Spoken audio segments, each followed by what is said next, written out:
National మీడియాలో కూడా చర్చ జరుగుతూ ఉంది అధ్యక్ష. అటువంటి శాసనసభ్యులు కూడా ఇదే హౌస్లోనే ఉన్నారు అధ్యక్ష. అధ్యక్ష, అధికారంలోకి వచ్చిన తర్వాత అధ్యక్ష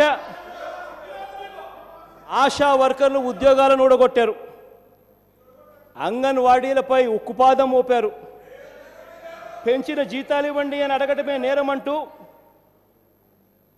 వాళ్ళను ఉద్యోగాల్లో నుంచి పెరకండి అని సర్క్యులర్లు పంపించారు. చివరకు డ్వాక్రా మహిళల గురించి చంద్రబాబు నాయుడు గారు మాట్లాడుతూ ఆయన అన్నారు అధ్యక్ష, డ్వాక్రా మహిళలకు చంద్రబాబు నాయుడు గారు ఆయన అన్న మాటలు అధ్యక్ష, 1383 కోట్ల రూపాయలు వాళ్ళకు సంబంధించిన వడ్డీలు ఇక్కడ ఆయన వడ్డీలు కట్టాడట. నేను అడుగుతా ఉన్నా 1338 కోట్లు, ఆయన 13,000 అన్నాడు. అసలు వాస్తవం చెప్పాలంటే ఇదే చంద్రబాబు నాయుడు నేను అడుగుతాను, కొత్తగా ఏమన్నా 1338 కోట్లు వడ్డీలు కట్టడం కొత్తగా మీరేమన్నా ఇప్పుడు మొదలు పెట్టారా అని. గతంలోనే చంద్రబాబు నాయుడు గారు ముఖ్యమంత్రి కాకముందే ఈ డ్వాక్రా రుణాలకంతా వడ్డీ లేని రుణాల పరిస్థితి ఉండేది. దానికన్నా ముందు ఆ దివంగత నేత ప్రీతమ నాయకుడు రాజశేఖర రెడ్డి గారి హయాంలో పావులా వడ్డీకే డ్వాక్రా అక్క చెల్లెమ్మలకు రుణాలు ఉండేటివి. దానికన్నా ముందు చంద్రబాబు నాయుడు గారు ముఖ్యమంత్రి ఉన్నప్పుడు డ్వాక్రా అక్క చెల్లెమ్మలకు రుణాలు బ్యాంకుల్లో 12 నుంచి 14% ఇచ్చేవాళ్ళు అన్న సంగతి మర్చిపోకూడదు అని చెప్పి నేను చెప్తా ఉన్నా.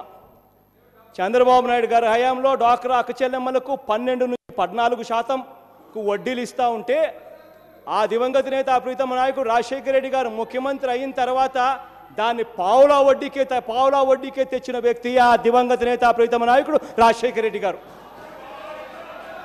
ఆ తర్వాత దాన్ని 0% వడ్డీకి వడ్డీ లేని రుణాల కింద మారుస్తే చంద్రబాబు నాయుడు గారు ఎన్నికల వేళ డ్వాక్రా అక్క చెల్లెమ్మలకు తాను చేసిన మోసం వల్ల చంద్రబాబు నాయుడు గారు కట్టద్దు అంటే అధికారంలోకి రావడం కోసం అని చెప్పి కట్టద్దు అని చెప్పి ఆ రోజు చెప్పి అదే డ్వాక్రా అక్క చెల్లెమ్మలకి అధికారంలోకి వచ్చిన తర్వాత ఇదే చంద్రబాబు నాయుడు గారు మాఫీ చేయవలసింది పోయి డ్వాక్రా అక్క చెల్లెమ్మలకు ముష్టేసినట్టు 2,400 కోట్ల రూపాయలు ముష్టేసినట్టుగా ఒక్కొక్కరికి 3,000 రూపాయలంట. అది కూడా పెట్టుబడి నిధట. అంటే ఆ పెట్టుబడి నిధి పెట్టుకొని బ్యాంకులు అప్పులు ఇవ్వాలట. ఫర్దర్గా మాఫీ చేస్తాను అని చెప్పి 14,200 కోట్ల రూపాయలు మాఫీ చేస్తాను అని చెప్పిన మనిషి అధికారంలోకి వచ్చిన తర్వాత మాఫీ మాటలు మాట్లాడడం లేదు, ముష్టేసినట్టు ఒక్కొక్కరికి 3,000 రూపాయలంట. అది కూడా పెట్టుబడి కోసం ఇస్తాడట, అప్పు ఇస్తాడట. అధ్యక్ష, ఇవాళ డ్వాక్రా అక్క చెల్లెమ్మల పరిస్థితి ఎంత దయనీయంగా ఉంది అని అంటే డ్వాక్రా అక్క చెల్లెమ్మలకి ఇవాళ వడ్డీ లేని రుణాలు పోయాయి.